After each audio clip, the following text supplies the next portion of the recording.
Hello guys, तो स्वागत है आप सभी का PS एक्सप्लेन चैनल में।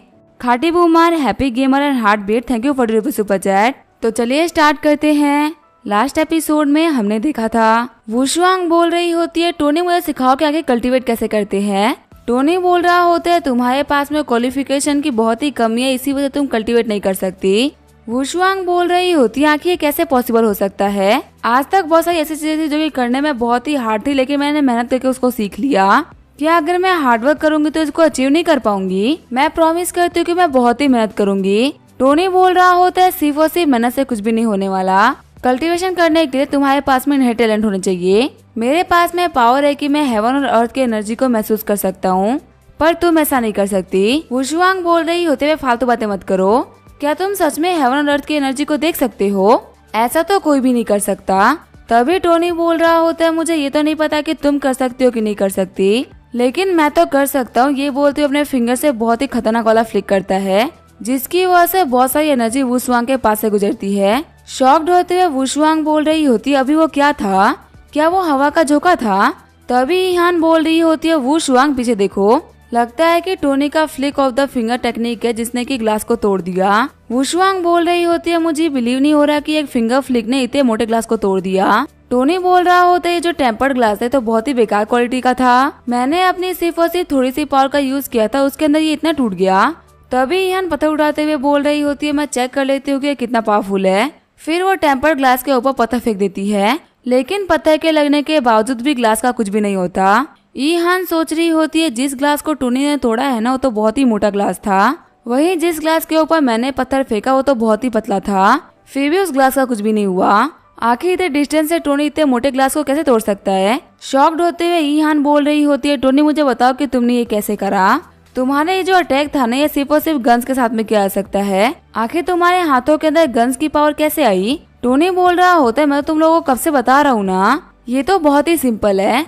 मैंने अपनी बॉडी की सारी स्पेशल एनर्जी को अपने उंगलियों पे इकट्ठा कर लिया और फिर एक फ्लिक का यूज करते उसे अटैक कर दिया। वो तो मैं लो लेवल पे हूँ, इसी वजह से मैं सिर्फ और सिर्फ वैसे अटैक कर सकता हूँ। अगर मैं हाई लेवल पे होता ना तो मैं अपने हाथों से बीन तक शूट कर पाता। तुम्हें पता है कल्टीवेशन ना बहुत ही कमाल की चीज है, जिसका यूज करते हुए तुम लोगों के ऊपर दूर से अटैक कर सकते हो। पता है जब मैं हाई लेवल पहुंचूंगा ना तो मैं अपने स्वॉर्ड का यूज करते हुए हवा में उड़ पाऊंगा। सच में मुझे तो सोच सोच के ही बहुत ही मजा आता है। ईहान सोच रही होती है क्या फ्लैंक स्वॉर्ड को कंट्रोल करते हुए उड़ सकता है? ये तो बहुत ही एक्साइटिंग और कमाल का है। मेरा बचपन से ही सपना था कि मैं भी एक कल्टीवेटर बन पाऊँ और फाइनली मेरे पास में मौका आ चुका है कि मैं कल्टीवेट कर सकूं। ईहान बोल रही होती है मास्टर टोनी क्या आपको मुझे देख के लग रहा है कि मैं कल्टीवेट कर सकती हूँ? टोनी बोल रहा होता है नहीं, तुम्हारे अंदर भी वो बात नहीं जिसकी वजह से तुम कल्टीवेट कर सको। अगर किसी को भी कल्टीवेटर बनना है ना तो उसकी बॉडी के अंदर स्पिरिचुअल रूट होने चाहिए, और जहाँ तक मैंने ऑब्जर्व किया है तुम दोनों की बॉडी के अंदर स्पिरिचुअल रूट का तो नामो निशान नहीं है, और बिना स्पिरिचुअल रूट के कल्टीवेशन तो पॉसिबल ही नहीं है। ईहान बोल रही होती है मैं आपकी बातों को समझ पा रही हूँ, लेकिन मैं फिर भी गिव अप नहीं करने वाली। प्लीज मास्टर टोनी आप मुझे विचेट के ऊपर ऐड कर लीजिए। उम्मीद है कि आप मुझे फ्यूचर में गाइड करेंगे कल्टीवेशन के रास्ते पे। एक दिन मैं भी आपकी तरह पावरफुल बन पाऊंगी। ये बोलते हुए दोनों अपनी विचेट आईडी को एक्सचेंज करने लगते हैं। वुशुआंग सोच रही होती है ईहान ने लाइफ में पहली बार किसी से उसका विचेट आईडी मांगा है। मैं ईहान को कम से कम 10 साल से ज्यादा टाइम से जानती हूँ। इसे तो कभी किसी लड़की से भी आगे से जाके बात नहीं करी और न ही उसे उसका कॉन्टेक्ट नंबर मांगा, पर आज देखो टोनी से कितना खुशी खुशी उसका कॉन्टेक्ट एक्सचेंज करवा रही है। टोनी सोच रहा होता है मैं तो सिर्फ और सिर्फ यहाँ पे मजाक कर रहा था ताकि मैं इन लोगों को टीच कर सकूं, लेकिन इन लोगों ने यहाँ पे मेरे मजाक को बहुत ही सीरियसली ले लिया। मुझे काफी अच्छा फील हो रहा है कि मैंने अपनी एक्टिंग स्किल को लेवल अप कर लिया था। सिर्फ और सिर्फ अपनी एक्टिंग स्किल की वजह से मैं अपने कहे हुए हर एक झूठ को रियल दिखा पा रहा हूँ, जिसकी वजह से ये लोग काफी इजीली बिलीव कर पा रहे हैं कि मैं जो भी बोल रहा हूँ ना एकदम सच है। अब जबकि मेरे पास में ईहान का विचेट आ चुका है तो मेरे लिए इसको फंसाना बहुत ही आसान है। फिर टोनी बोल रहा होता है देखो आज यहाँ पे जो भी कुछ हुआ है ना वो बहुत ही कॉन्फिडेंशियल रहना चाहिए। हम तीनों के अलावा ये बात कभी भी बाहर नहीं जानी चाहिए। हम जो कल्टीवेटर्स होते हैं ना वो इस वर्ल्ड के अंदर बहुत ही लो प्रोफाइल रखते हैं। अगर हम अपने बारे में यहाँ पे सब कुछ बता देंगे ना तो इस दुनिया में बहुत कुछ बुरा हो सकता है। यहाँ तक कि मैं बताने की वजह से तुम लोग के ऊपर भी दिक्कत आ सकती है, इसी वजह से किसी को भी कुछ मत बोलना। ईहान और वुशुआंग बोल रहे होते हैं मास्टर आप बिल्कुल भी टेंशन मत लो, हम आपके सिगरेट को ना अपनी फैमिली के किसी ट्रेजर की तरह छुपा के रखेंगे। तभी वहाँ पे बाकी सारी लड़कियाँ आते हुए बोल रही होती है आखिर यहाँ पे क्या चल रहा है? अभी ना हम लोग को ग्लास टूटने की आवाज आई थी। झीलू बोल रही होती है ब्रदर टोनी क्या आप ठीक हो? हमें ना ग्लास टूटने की आवाज आई थी, इसी वजह से हम आपको देखने के लिए आए हैं। फिर रेलिंग के ग्लास को देखते हुए झीलू बोल रही होती आखिर ये ग्लास टूट कैसे गई। मुझे याद है बता टोनी, आपने तो यहाँ के लिए टॉप क्वालिटी की ग्लास मंगाई थी ना।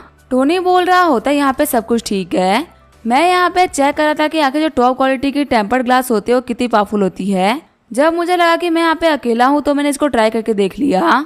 वैसे तो ये ग्लास बहुत ही पावरफुल थी, लेकिन हमने इसके ऊपर पत्थर मार के इसको तोड़ दिया। इसी वजह से शायद से तुम लोगों को ग्लास टूटने की आवाज सुनाई दी होगी। वैसे जरूर तुम्हें याद है कि तुमने मुझे लास्ट टाइम बताया था कि तुम्हें अल्पाकस बहुत ही पसंद है, तो इसी वजह से मैं तुम्हारे लिए कुछ अल्पाकस लेके आया हूँ, जो कि अब से इसी गार्डन में रहा करेंगे और तुम कभी भी आके इनसे खेल सकती हो। मैं यहाँ पे स्पेशली इन सभी को तुम्हारे लिए लेके आया हूँ। उम्मीद है कि तुम्हें मेरा ये गिफ्ट पसंद आएगा। खुश होते हुए झीलू बोल रही होती है, बता ये तो बहुत ही क्यूट है। आपका शुक्रिया बता टोनी, आप हमेशा मेरा बहुत ही ख्याल रखते हो। टोनी बोल रहा होता है, रोया मुझे तुमसे कुछ बात करनी थी, तो मेरे साथ में साइड में चलो। रोया सोच रही होती है क्या टोनी मुझे साइड में बुला रहा है। फिर वो दोनों ही वहाँ से छत की तरफ जाने लगते हैं। चलते हुए रोया सोच रही होती है आखिर टोनी मुझसे किस चीज के बारे में बात करने वाला है। एक बहुत ही लंबे टाइम तक टोनी ने मुझसे कांटेक्ट नहीं किया था। मुझे तो लगा था कि शायद मेरे बारे में टोनी भूल भी गया होगा, लेकिन आज ये मुझसे बोल रहा है कि इसको मुझसे कुछ प्राइवेटली बात करनी है। अभी तक जितनी भी लड़कियां टोनी से मिली ना, वो सभी के सभी काम के सिलसिले में इससे मिल रही थी। जैसे ही टोनी का काम खत्म हो गया, उसने मुझे मिलने के लिए बुलाया। वैसे अगर देखा है तो टोनी के आसपास में मुझसे भी काफी खूबसूरत लड़की आ चुकी है, तो क्या मैं अभी भी टोनी के दिल में होंगी? नहीं, मैं यहाँ पे हार नहीं मान सकती। मुझे यहाँ पे स्ट्रॉन्ग रहना होगा, तभी मैं जाकर टोनी को हासिल कर पाऊंगी। मुझे अभी मॉम की बात याद आ रही है कि मुझे सभी को हरा के टोनी को हासिल करना होगा, जैसा कि मॉम ने बाकी सारी लड़कियों को हरा के डैड को हासिल किया था। फिर वो टोनी के पाँव पे देखती है जिसके की शूलेस खुले हुए होते हैं। रोया बोल रही होती है, वाह मुझे तो बहुत ही कमाल का आइडिया आ गया। फिर वो टोनी को बोलती है, टोनी एक सेकंड रुकना। टोनी बोल रहा होता है, क्या हुआ रोया, तुम्हारी तबीयत तो ठीक है ना? रोया बोल रही होती है, तुम्हारे ना शूलेस खुले हुए हैं, रुको मैं तुम्हारे लिए इसको बांध देती हूँ, वरना तुम इसकी वजह से गिर भी सकते हो। ये बोलते हुए रोया टोनी के शूलेस को बांध देती है। टोनी सोच रहा होता है, रोया ऐसी लड़की जो कि मैं स्कूल की गोडेस हुआ करती थी और मैं इसको हमेशा एडमायर किया करता था। अगर ये स्कूल टाइम में कहीं मुझसे बात कर लेती ना तो मेरा तो दिन ही बन जाता। हमेशा से रोया बहुत ही प्राउडफुल और बहुत ही अच्छी लड़की रही है, लेकिन आज वो मेरे जैसे इंसान की शूलेस को बांध रही है। तभी रोया का हाथ पकड़ते हुए टोनी बोल रहा होता है, रोया मुझे माफ कर दो, जो भी कुछ हुआ ना उसके अंदर काफी हद तक गलती मेरी भी है। सियोल में सिर्फ और सिर्फ एक छोटे से मैटर के लिए मैंने काफी दिनों तक तुम्हें कांटेक्ट ही नहीं करा। मुझे भी लगता है कि मुझे ऐसा नहीं करना चाहिए था, एटलीस्ट मुझे तुमसे बात तो करनी चाहिए थी। मेरी करी गई बेवकूफी की वजह से हमारा जो ये रिलेशन था ये खराब होने वाला था। रोया बोल रही होती है, टोनी तुम्हें यहाँ पे ना मुझसे माफी मांगने की कोई भी जरूरत नहीं है, तुमने कोई भी गलती नहीं करी। अगर मैं यहाँ पे सच बोल तो सॉरी तो मुझे बोलना चाहिए, क्योंकि उस दिन जो भी कुछ हुआ था ना उसमें सारी की सारी गलती मेरी थी। तुम तो मुझे बहुत ही अच्छे मन से सियोल में कार शो पे लेके गए थे। तुम्हारे वहाँ पे खड़े होने के बावजूद मैंने लिन फैमिली के एल्डर सन को वीचेट पे ऐड कर लिया। देखो अगर मैं सच बोलूँ ना तो मेरे भी कोई बुरे इंटेंशन नहीं थे। अगर तुम मेरे चैट को चेक करोगे ना तो मैंने आज तक कभी भी उस बंदे से बात नहीं करा। मेरा तो मन भी नहीं था कि मैं उसको वीचेट पे ऐड करूँ, लेकिन सिर्फ और सिर्फ तुम्हें जेलस फील कराने के लिए मैंने उसको वीचेट पे ऐड कर लिया। मुझे पता है कि मैंने जो भी कुछ किया है ना वो बहुत ही चाइल्डिश एक्ट था, जिसकी वजह से तुम्हें बहुत ही ज्यादा बुरा लग गया था।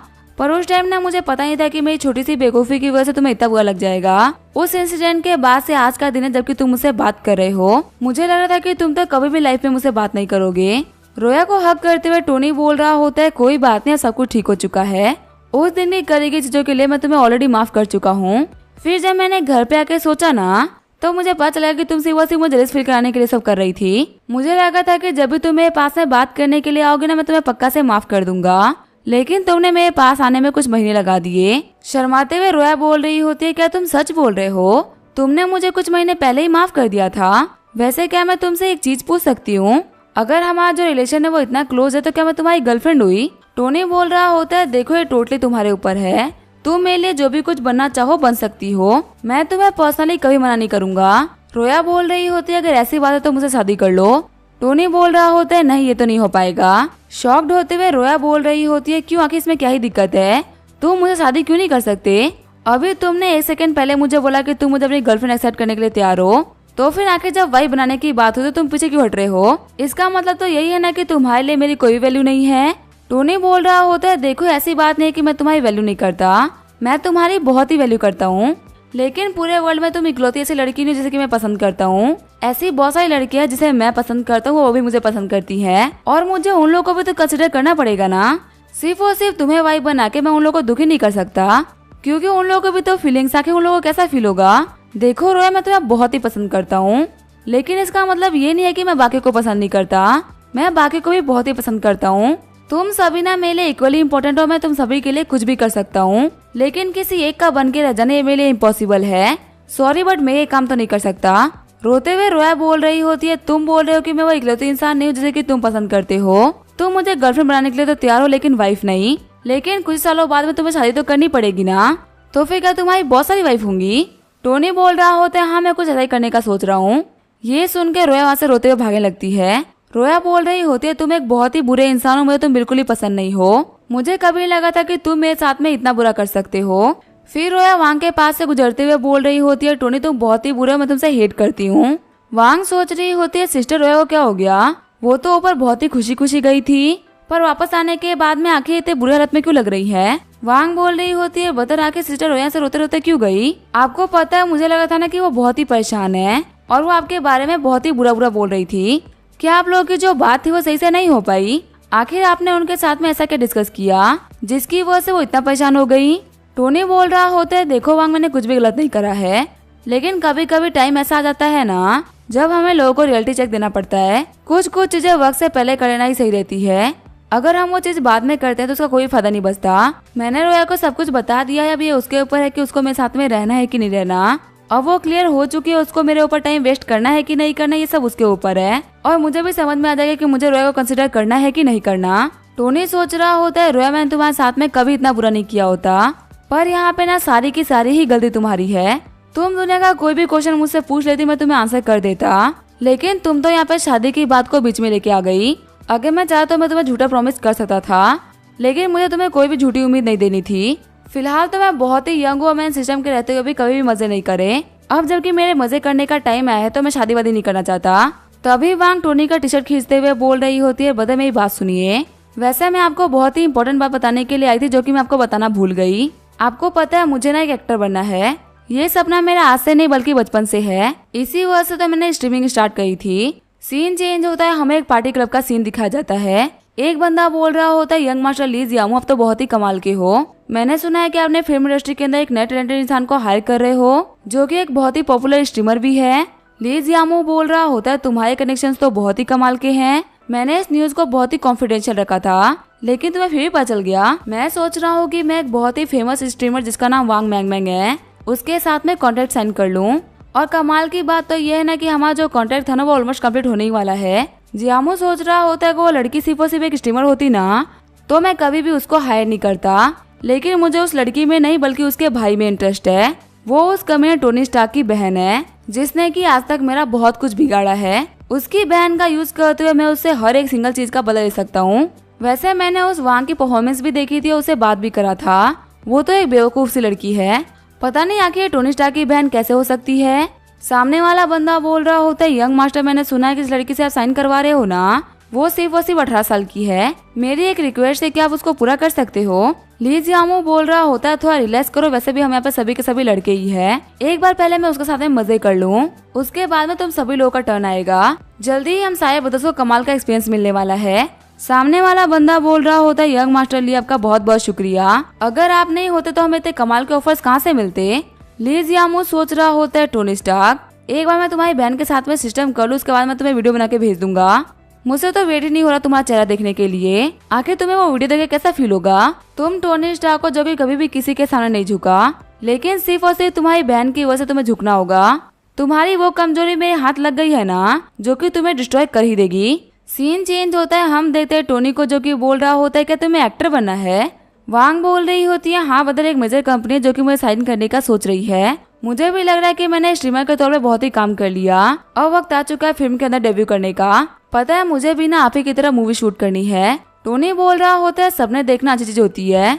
तुम्हारे सपनों को पूरा करने में तुम्हारा भाई तुम्हारी कम्प्लीटली हेल्प करेगा।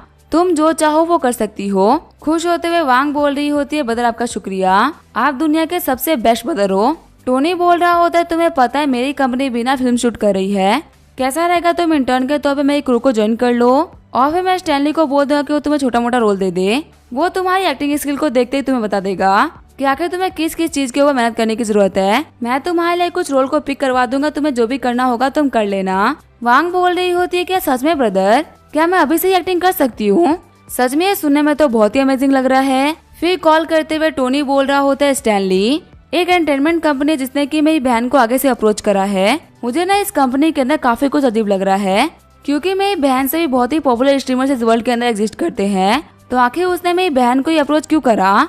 ऊपर से अभी तो वांग बहुत ही छोटी भी है, इसे तो बहुत ही मुश्किल से एक्ट्रेस के रोल भी मिलेंगे। मुझे इस कंपनी का बैकग्राउंड चेक करके बताओ कि आखिर इस कंपनी को कौन ऑन करता है और इसका बैकग्राउंड क्या है। अब इसका क्या होगा हम देंगे नेक्स्ट एपिसोड में। तब तक के लिए वीडियो देखने के लिए थैंक यू।